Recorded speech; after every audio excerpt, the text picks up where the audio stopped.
Welcome, welcome, welcome. If you guys are just tuning in, I'm just so excited for you to be able to listen to this incredible interview. My goal is always to bring you the best. And what's interesting is many of you know, unless you've been hiding under a rock or you're brand new to the profession, Sarah is one of the very top income earners. But more than that, she has, I think, done it all. Besides being a mom, she's like having more kids. Just had a kid 5 months ago. At the same time, she's making it happen. Like, you go check out her podcast. She's got one of the best-selling books of all time in network marketing. So she's done so much. But the interesting part is she sent me a message. I want to say, Sarah, it was like 8 months ago. And I looked back and she was just sending me a message, like out of the blue, like just random question.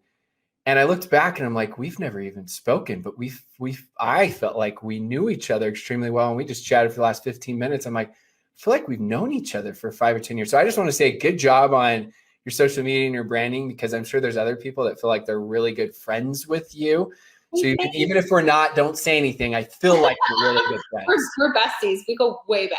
Yes. It's true.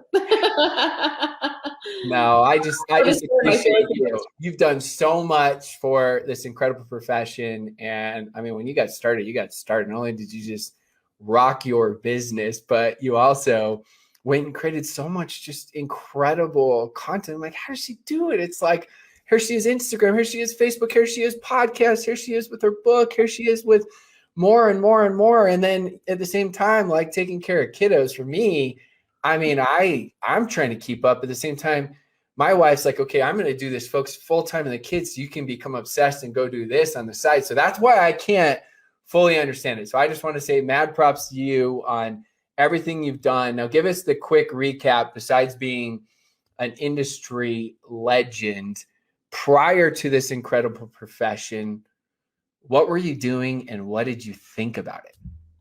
Okay, good question. So I am a former kindergarten teacher and I love teaching. I knew nothing about network marketing except for the fact that I said I would never do it.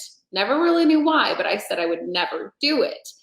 But pressure promotes you. It's those refining seasons, right? I was facing the loss of my job back in the recession of '08, and the economy took a turn for the worse. I was living in Michigan. We all know what happened to Motown, Motor City at the time. So as families were moving and homes were foreclosing, I mean, it was like every house on our street, it seemed like, I was facing the loss of my job. I was the most requested teacher in the building, but tenure trumped teacher performance. And so I was the low man on the totem pole. I was brand new. So I had to look for extra income. And that is what led me to network marketing. It was actually a company I was freelancing for, which just basically means I was doing some odd jobs to make $20 an hour for them.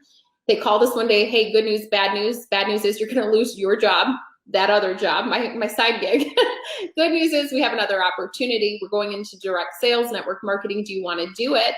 And I was like, heck no. But my mother was also working for them. And she said, Sarah, I know stories of people who do very well in this industry. I'm firstborn, which means I'm compliant. So thank God, the one thing that I have going for me in all of this is I listen to my mom.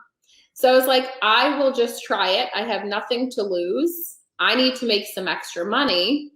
And the rest is history. So that's how it all started for me.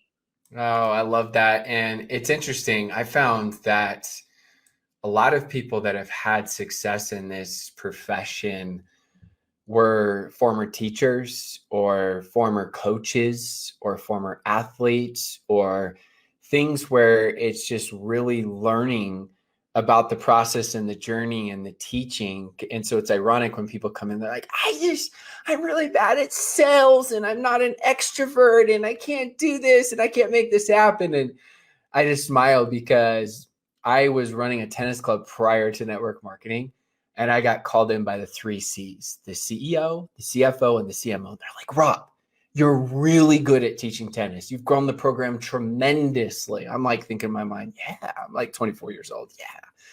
But you suck at selling tennis memberships. The COO was brutal.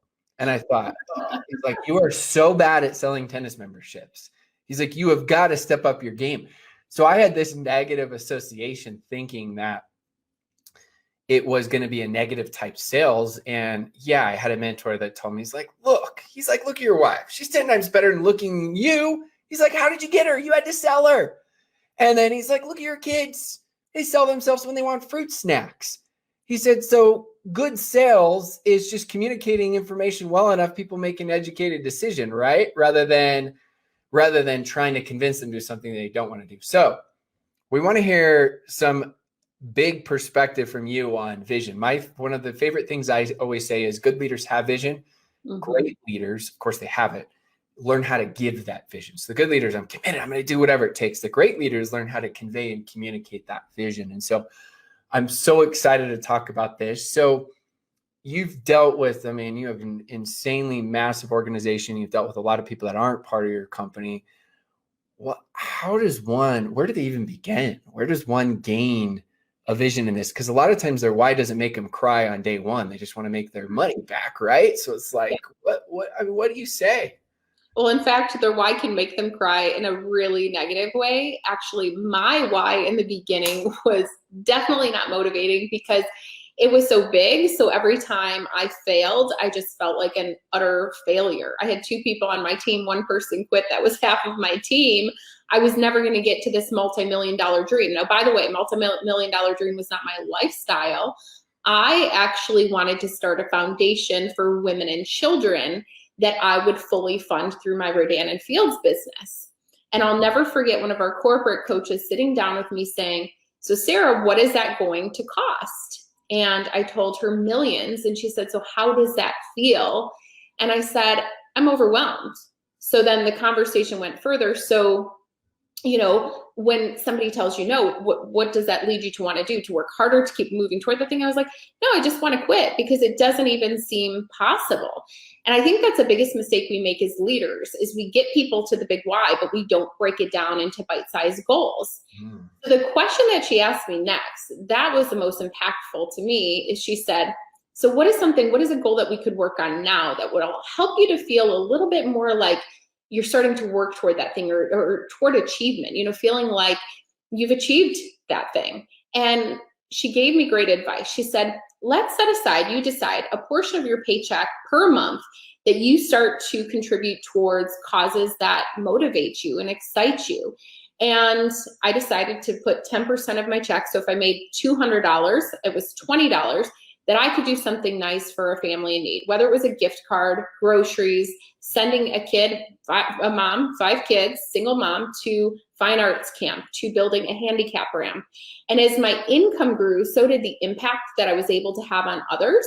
And now instead of my why being this big thing that again was just overwhelming me, I started to become so motivated by the things that I was able to do and to contribute and give that it didn't matter who quit or who said no to me. I was more inspired by my why, the goals, the things that I was doing versus what other people weren't doing, if that makes sense.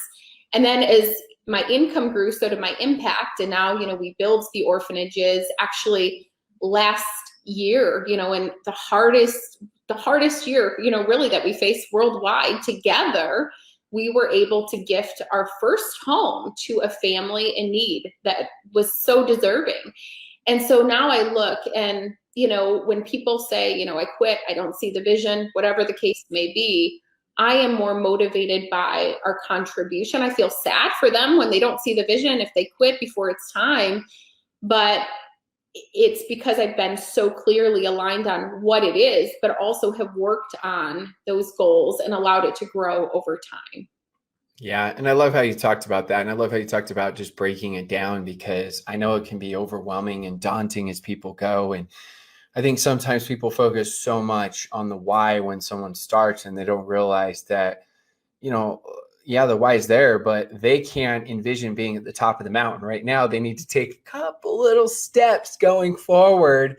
And they're trying to figure out, how do I even approach someone? What do I say? How do I say it? How do I make my money back? So worst case scenario, I didn't fail.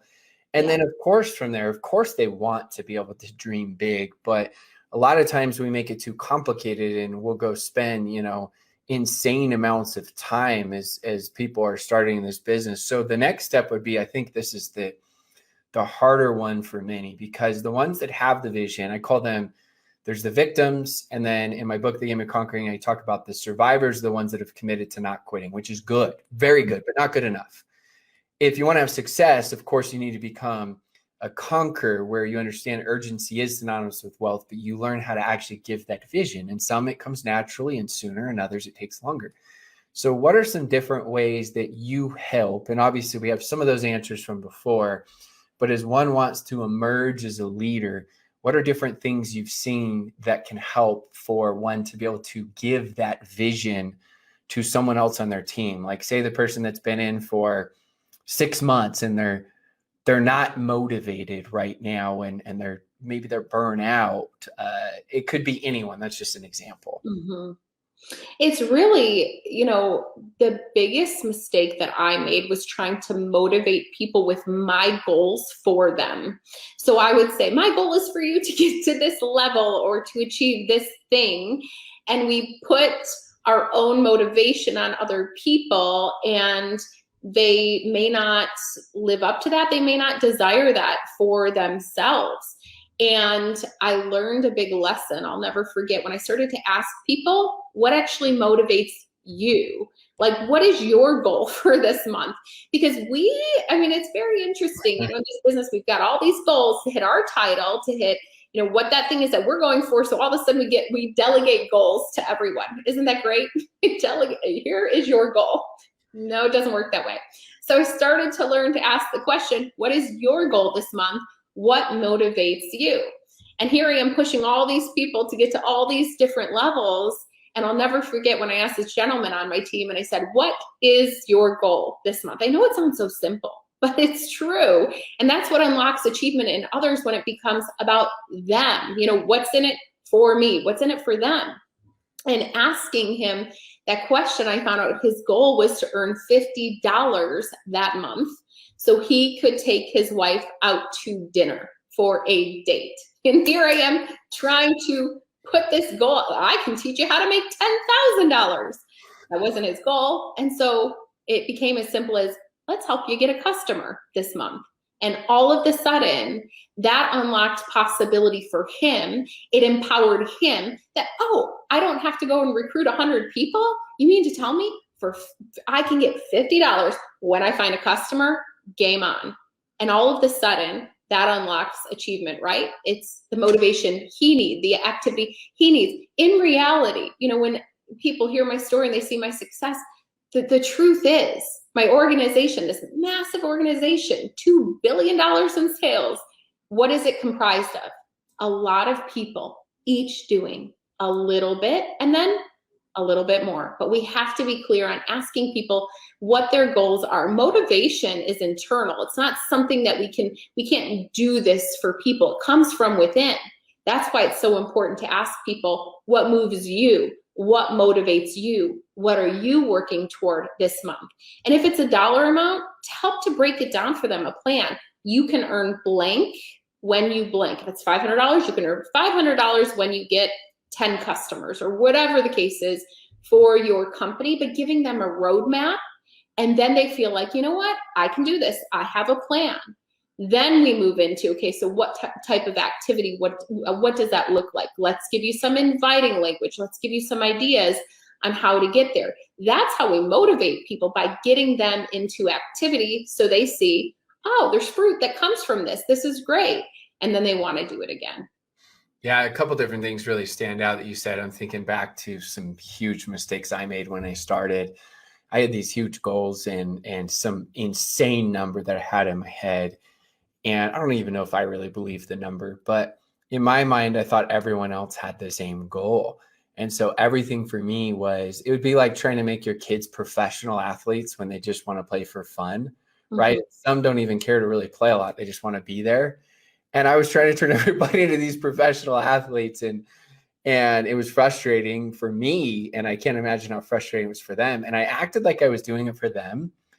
But in reality, deep down, if I were making that insane amount of money, I wouldn't have acted that way. So it wasn't for them, it was for me. I would have said, hey, I love you. I'm here for you. I'm going to help you as fast or slow you want to go. I believe in you. When you're ready, you tell me. And I would have asked more questions. So that's when I came to that realization that, many times we try to, push a little too much. And the other thing I was thinking about, what I loved is the question you asked is, what motivates you? So what are your goals? But then after that, what motivates you is peeling back, going to a whole nother level, a whole nother layer. So here's another question that came to my mind is, I know you've had this happen. I've had this happen. What other questions or things do you say if somebody comes in and you feel like they're giving you a goal because it sounds good? So let's give a real life example. They've never made more than, say, like $2,000 a month in their job. And they say their goal is to make $30,000 a month. And in your mind, you're like, okay, in what time period? And they say, my goal is I want to do that in the next 6 months. How? Because I know it can go a lot of different ways. I know unrealistic expectations is 90% of disappointment. And I know at the same time, most people never accomplish anything great without it. So it's like this dichotomy, right? Where it's like trying to, what would you do, or what would you say, if anything? Yeah, I think sometimes we're just afraid to be honest and to have honest conversations. And so if somebody comes in, and I've heard this, I want to earn, $10,000 my first month. And I'll say, that is a really great long-term goal. That's not, and I have no problem being honest with people. That's not something we see happen during your first month in business.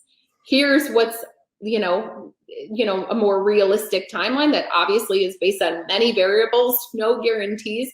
It's all about your hard work, what you're willing to do with it. Here is what we see as something being more achievable for your first month, like earning your return on investment.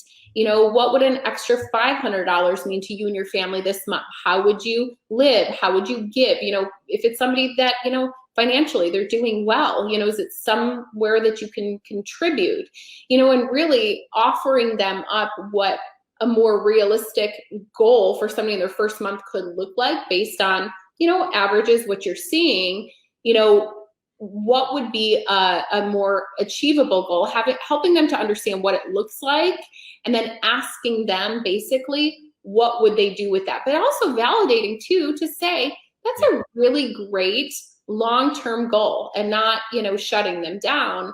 But, in reality, we don't see that during, your first month in business. It's part of a leader, right? It would be like if you're a really good coach, and I look at it because I was a tennis coach, and a kid came to me that's just starting tennis and says, I want to be professional in 2 months. It's not feasible. Let's dream big. Let me show you what's possible if we went really fast. Let me show you what's normal if someone makes it, and what it's really going to take and entail. And let's work backwards, which is what you're saying. And really, I love it because you're teaching them how to make their investment back, and they make $500 a month. And if they want to do more, they're going to do that more often. And frequently it goes back to what you said at the beginning of breaking down the goals into these bite-sized goals to really, really make things happen. So as you've seen, so many different things people go through. And what I mean by that is a lack of focus. Because I always say we're used to being told what to do by our parents, our bosses, our teachers. And now it's like, yeah, I get to do what I want when I want. This is amazing. And so people get caught up in the plan for the plan of the plan of the plan of the plan, right? What would you say are some of the key things to help people create that focus, whether it's a daily method of operation, I've coaching a lot of top leaders. One thing that I knew, but I never knew, like I never taught it, is I started studying, and I thought a lot of times people also have a weekly method of operation. So I've seen some people where they make all their contacts on one day and then they follow up the rest. There's no right or wrong. So what are some simple tips or hacks that you've seen to help people to maintain that focus and efficiency? Yeah. First and foremost, and I know this is, it's an interesting way to answer the question, but I will answer your question. Well, you're going to break it down like we're in kindergarten. You were a kindergarten teacher, so break it down for us. That's what we want. I always say, don't sacrifice your why in pursuit of it. So a lot of times what I see people do is they'll come in with this really great reason why that is typically connected to family. You know, I do in my company, I work with a lot of women, and it's things that they want to do for their kids, that they want to do for their spouse. And it all starts off really great. And then they find themselves in a place of burnout. Then they become resentful of the business. And then all of a sudden, we're not productive. We're not getting anything done. So I always tell people to prioritize your why. Because here's the thing, I can go and build this grand business, but at the end of the day, if I walk out on my why and I'm not spending time with my spouse, if I'm not giving, you know, of myself to my children, to my family, I mean, I've got nothing to show at the end of the day, because that to me is the richest reward. You know, time is the currency of relationship. So my biggest advice, and I actually just got off of a coaching call before I got onto this podcast with you, and I was coaching a leader, and I said, you know, she was saying how her daughter had mentioned that, Mom, like, she said, and it's not just my direct sales business, but it's my career. You know, we're just finding that, you know, I'm being pulled in a lot of different directions. And my daughter said, Mom, I need your time. And I said, so here's what I want you to do. I want you to create a schedule, first and foremost, blocking out the things that are absolute priority to you. And that is a date night with your spouse. And that is the time with your girl each week. Like, we actually will do like a Friday, Saturday, like a Friday night date night, my husband and I, and then Saturday, where we can take my son, he's 5, and now he has a 5-month-old brother, just time with him. Because 5 years of being an only child. So, but we're prioritizing that time. Then we build out what do our office hours look like after that, in terms of when I can be available to my team. And it's not around the clock. What business do you know that like people can just drop in or pop in a phone call at 11 o'clock at night? It's stating those hours too, if you're a leader, to your team. I love using like just a scheduling app, and that's what I do. I put it forth to my team. And if they see time slots available, it means they can schedule me. And if they don't, that's when I'm not available. And I allow my day to change as well. Like if somebody hasn't booked a call and we say, you know what, we want to go to lunch today, I take those time slots off. But I think scheduling your time is so incredibly important. You know, we become resentful when it's like, all of the text messages come rolling in. The only person who creates that schedule is us. So I think prioritizing your time, making sure that you have the time for the most important things, your why, the people that you love. And then also too, then looking and saying, okay, if I've got 10 hours a week to give, where is that going to fall into, you know, drive time, downtime? Again, not sacrificing, but, and here's the thing I will say too, people don't want to make sacrifice, because sacrifice just sounds like, oh man, that means, you know, time away from the things that I love. Instead of sacrifice, where can I make exchanges? So, you know, is it a show that I'm watching that maybe, you know, for the season I can disconnect from, you know, the busy work, you know, all of those things that we do that really don't make an impact on our bottom line, our goals. So scheduling that time as well has been very important, even for me too, in terms of my productivity, because then I know, I mean, heck, I am literally building my business right now, just so you guys know. It's so funny when people are like, you know, your team of people, like, you know, and your office staff, I'm like, cool, pretty much no, it's me. So like when people message me on social media, Rob can tell you, I might answer 5 days later. It's just why we text now. We don't deal yeah. But here's the thing. I am building a business on my son's nap time right now. And so even though that's a short period of time, I am so productive in that period of time, because I am focused only on getting that work done in that brief period of time and not doing all the other busy work. Yeah, there's so many thoughts that come to my mind. We have so much of just the same exact philosophies. You have no idea. I mean, it's when I started out in this profession, I had a leader who had made $20 million and was a close friend. He's the one that sponsored me and said, don't lose sight of why you're doing this. I'm like, what do you mean? He's like, everyone claims, just like you said, their family, this and this and this. And so I created with my wife where we didn't miss date night. I had specific times with my kids that I do, even when I was leaving town. I created spiritual reading, which I've missed one day in like 14 years. Personal development, I haven't missed in 14 years. Saying my prayers, I haven't missed in 14 years. And I call it my moat. And so I got the castle you can go build and all that stuff, what you want to focus on and stuff, but I have the moat to protect me. And then the rest, yeah, you schedule in, because how many times are you like, I got to respond.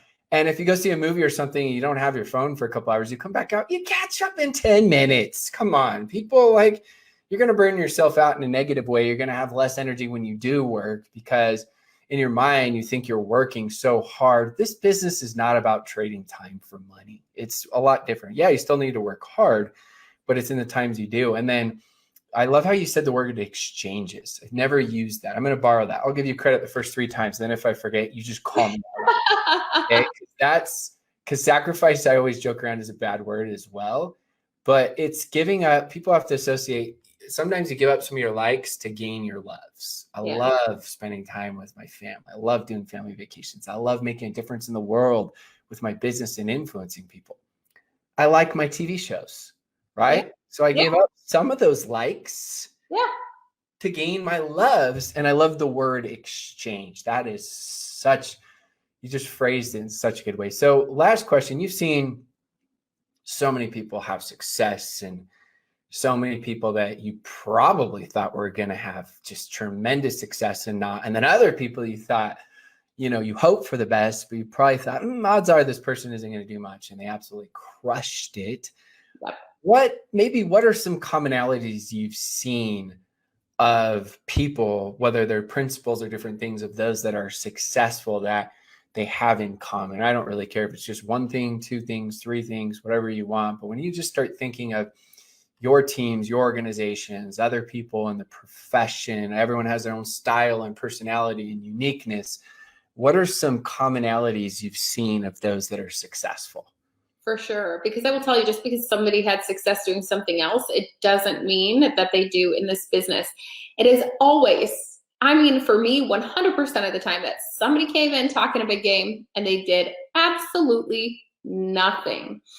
And then people surprise you, which is why I always say, just don't disqualify, pre-qualify anybody. But I will say, in terms of characteristics or traits, because if I look at my organization, it is, in terms of top leaders, different ages, different backgrounds, different experiences, one being a kindergarten teacher, another being a professional figure skater, another being a lawyer, another being a stay-at-home mom. I mean, widely diverse in terms of, you know, our backgrounds, our ages, our experiences. I will say though, one crazy thing in terms of our company, I know there are companies that, you know, have attracted a lot of leaders in the industry. We all come with 0 experience. All of us, all of our top leaders, 0 experience in network marketing. Maybe that was good because we didn't come with any preconceived ideas. We just worked hard.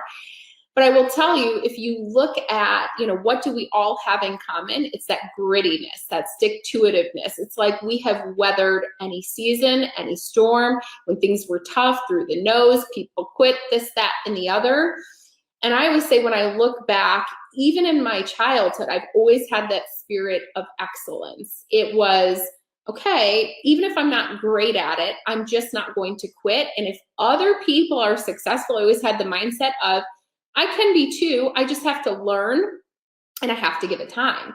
So I would show up in the beginning days when I had no clue what I was doing, and I would go to industry events when our company had no trainers, no presentation. We didn't even have a compensation plan. We didn't know how we were going to get paid. But I would show up to these events and I would get the little, you know, journals and people's books, and I would read, and I just became a student of this. And again, I had that attitude, is if they could do it, surely I could figure it out, but I was willing to give it the time that it takes. And truly, when I look at the commonality that we all have, you know, in terms of leaders in our company, they're gritty. They're gritty girls. You give them a task, they're not going to quit. They've got that spirit of excellence. They will show up again and again. I say I'm like a cat. I've got nine lives. Like, I just keep getting back up, right? Success is getting back up one more time than when you fell. But I love, my friend Leslie Zan said the other day, she said, but it's how you get up transformed. It's not just about getting up, because you can get up and do the same thing. That's complacency. But it's, did you get up transformed? What did you learn from this? So it's that stick-to-itiveness, that spirit of excellence. Think about those people. You give them a task and you know they'll figure it out. They'll perform.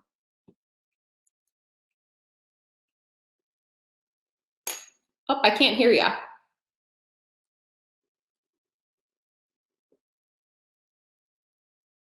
I don't hear you.